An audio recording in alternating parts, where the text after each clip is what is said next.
देखिए, जब आप इतने बड़े साइज में काम करेंगे तब कुछ प्रॉब्लम बहुत छोटे होते हैं पर वो बहुत बड़े लगने लगेंगे। लाइक ये पेपर को फ्लैट कैसे करेंगे, ये पेपर को किसके ऊपर लगाएंगे, ये पेपर में ग्रिड कैसे ड्रॉ करेंगे, लाइट सेटअप कैसा होगा, उसका स्टैंड कहां से मिलेगा और वगैरह वगैरह। हाय, आई एम सिद्धार्थ जना। आप इस हाइपर रियलिस्टिक पोर्ट्रेट का पार्ट 3 को देख रहे हैं। आई कैन अश्योर यू, आप ये वीडियो देखने के बाद आप मुझे जुगाड़ू सिद्धार्थ पक्का बोलने वाले हैं।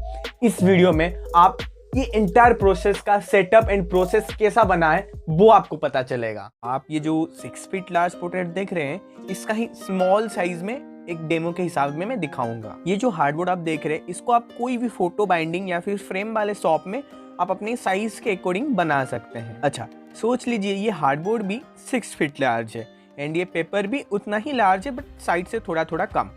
तो पेपर को हार्डबोर्ड के ऊपर लगा दीजिए विथ मास्किंग टेप। नहीं, ये बोलने में बहुत ईजी है बट करने में नहीं। देखिए, जब आप बड़ा पेपर बाय करते हैं तब बड़ा पेपर रोल में आता है। जब रोल में आता है तब उस पेपर में एक कर्वनेस रहती है, तो उसी कर्वनेस को हमको फ्लैट करना होता है। उसको फ्लैट करने का 2 तरीका है, एक है water stretching technique and second है जो नॉर्मल वाला। Water stretching technique is mostly used by water colour artist and दो आर्टिस्ट ने इसके ऊपर वीडियो बनाया है। एक है जोनो ड्राई एंड दूसरा है एकम आर्ट फ्रॉम इंडिया। वो इसी वाटर स्ट्रेचिंग टेक्निक के ऊपर वीडियो बनाया है। तो इसमें बेसिकली क्या किया जाता है, जब पेपर होता है उसके ऊपर वाटर स्प्रे किया जाता है या फिर वाटर ड्रॉप किया जाता है सो दैट कि वो पेपर थोड़ा गीला हो जाए।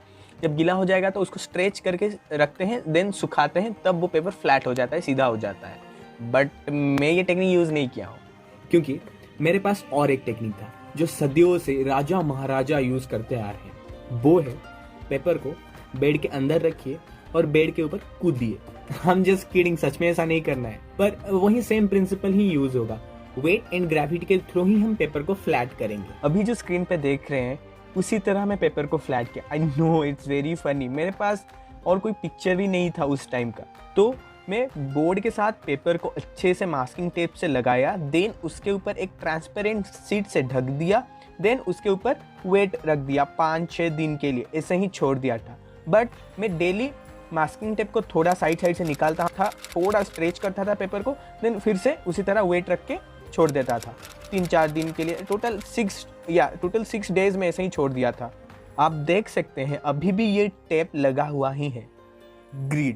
ग्रिड्स को ड्रॉ करना छोटे पेपर में बहुत ईजी है और बहुत ही ईजिली हो जाती है, बट जब बड़े पेपर की बात आती है तब ईजिली नहीं हो पाती है क्योंकि दोनों एंड की पॉइंट को जॉइंट करने के लिए उतनी बड़ी स्केल नहीं है। अगर स्केल नहीं है तो लाइन टेढ़ा मेढ़ा हो सकता है, बट डोंट वरी, इसके लिए भी सॉल्यूशन मेरे पास है। तो मैं कैसे किया था, ये पेपर बहुत बड़ा है तो इसलिए मैं दोनों एंड में ही ग्रिड्स या फिर वो डिस्टेंस पॉइंट दे दिया था पेंसिल से, और वो दोनों पॉइंट को एक कलरफुल थ्रेड के थ्रू में कनेक्ट किया।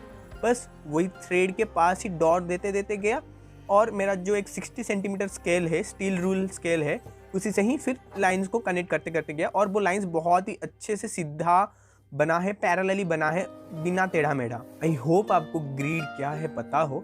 अगर नहीं भी पता है या फिर ग्रिड को कैसे ड्रॉ करते हैं वो भी नहीं पता है तो इट्स वेरी सिंपल। आप सिर्फ यूट्यूब पर ही सर्च कर दीजिए how to draw with grids, आपको बहुत सारी नॉलेजेबल वाली वीडियो मिल जाएगी ग्रिड्स के ऊपर। ये जो सेल्फ मेड ईजल है, इससे बहुत ही ज़्यादा बेनिफिट हुआ है मुझे। अब इसके ऊपर ये छोटा सा वीडियो में एक्सप्लेन करना पॉसिबल नहीं है क्योंकि इसके ऊपर बहुत अच्छे से एक्सप्लेन करना पड़ेगा क्या क्या मटेरियल लगा, कहाँ से ये आइडिया आया और इसका वर्किंग प्रिंसिपल क्या है, ये कैसे काम करता है और ये कितना इफेक्टिवली बन पाया। ये बहुत सा चीज़ें इसमें एक्सप्लेन करने के लिए, पर इस सब की रेस्पॉन्सिबिलिटी आपके ऊपर ही है। अगर आप चाहोगे तो ही मैं ये वीडियो बनाऊँगा। ये ईजल बनाने का आइडिया मुझे कहाँ से मिला, इसका मटेरियल मुझे कहाँ से मिला, इसका प्लान कैसे बना एंड ऑल, ये सारी चीज़ मैं बनाऊँगा। तो इसके लिए एक छोटा सा टारगेट रखते हैं।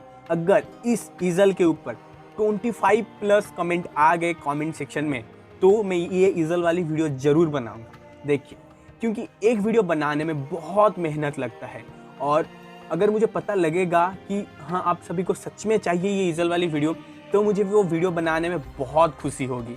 तो इसलिए एक छोटा सा टारगेट है, अगर 25 प्लस कमेंट आ गया ईजल के ऊपर ही इस कमेंट सेक्शन में, तो मैं ये वीडियो पक्का बनाऊंगा और बना के इसका लिंक भी नीचे डिस्क्रिप्शन में दे दूंगा, अदरवाइज ये प्लेलिस्ट में ही आपको मिल जाएगी। बाय द वे, इस ईजल की total making cost and material cost ये सारा 1700 के अंदर ही आया है। अदरवाइज अगर आप बड़ा साइज वर्क बनाना चाहते हो और उसके लिए कोई ईजल बाय करना चाहते हो, तो उसके लिए आपको 5K to 17 या फिर 12K के अंदर ही आपको प्राइस रेंज आ जाएगा वो सारे ईजल का। ओके, जब आप एक बड़ा साइज वर्क करते हैं तब रेफरेंस को कंटिन्यूसली देखना पड़ता है और उसके लिए एक स्टैंड रहना बहुत ही हेल्पफुल होता है। एक स्टैंड ये है जिसका हाइट 10 फीट तक है, बहुत ही लंबा है, जिसके ऊपर आप ये 360 degree rotating holder, mobile holder लगा के बहुत ही अच्छे से और बहुत सारे एंगल्स में रोटेट करके रेफरेंस को देख सकते हैं मोबाइल से। और एक ये आर्म है जिसके साथ वही same 360 degree rotating holder and mobile holder लगा के रेफरेंस को देख सकते हैं। इसका एक बेनिफिट ये है, इसको आप कहीं पे भी अटैच कर सकते हो वो हार्डबोर्ड में। यहाँ पे मैं दो चीज़ आपको प्रीफर करना चाहूँगा। अगर आप ये आर्म 360 डिग्री होल्डर, रोटेटिंग वाला होल्डर आप बाय करना चाहते हैं, तो जो आपको स्क्रीन में दिख रहा है, मैं ये प्रीफर करूँगा कि आप इसको ही बाय करिए, यही सेम कंपनी का बाय करिए, क्योंकि ये सेम मॉडल या फिर सेम चीज़ मैं 3-4 अलग कंपनी के ऑलरेडी ऑर्डर कर चुका हूँ और मुझे सबसे बेस्ट जो लगा यही है और जो सबसे अभी तक बिना खराब हुए चल रहा है।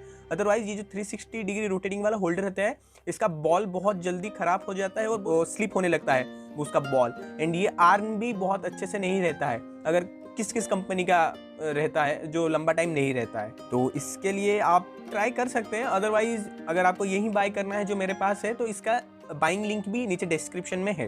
क्लिप्स को बनाना बहुत ईजी है। बस ये क्लिप्स एक्चुअली स्टील शीट को मैंने लिया, उसको एक रेक्टेंगल शेप में काट दिया, देन इसको फोल्ड कर दिया। #जुगाड़ू। यहाँ पे एक चेयर भी आप सभी को प्रीफर करूँगा। चेयर अगर आप बाय कर रहे हो तो आप ये एर्गोनॉमिक चेयर ही बाय करना। देखिए, थोड़ा एक्सपेंसिव है पर इसका बहुत सारा बेनिफिट है। पहले मैं एक सिंपल सा टेबल के ऊपर ही बैठ के ये ड्रॉ करता था, जहाँ पे अच्छे से एक बैक सपोर्ट नहीं रहता था, हाइट एडजस्ट के लिए भी थोड़ा ऊपर नीचे नहीं होता था, तो बहुत प्रॉब्लम होता है। अगर आप एक लंबा टाइम तक काम करना चाहते हैं इस फील्ड में और आप एक माइंडसेट बना दिए हैं कि आप एक प्रोफेशनल आर्टिस्ट बनने वाले हैं आगे, तो मैं प्रीफर करूँगा कि आप एक चेयर बाय कर लीजिए। अगर कर रहे हैं तो एर्गोनॉमिक चेयर ही बाय करिए।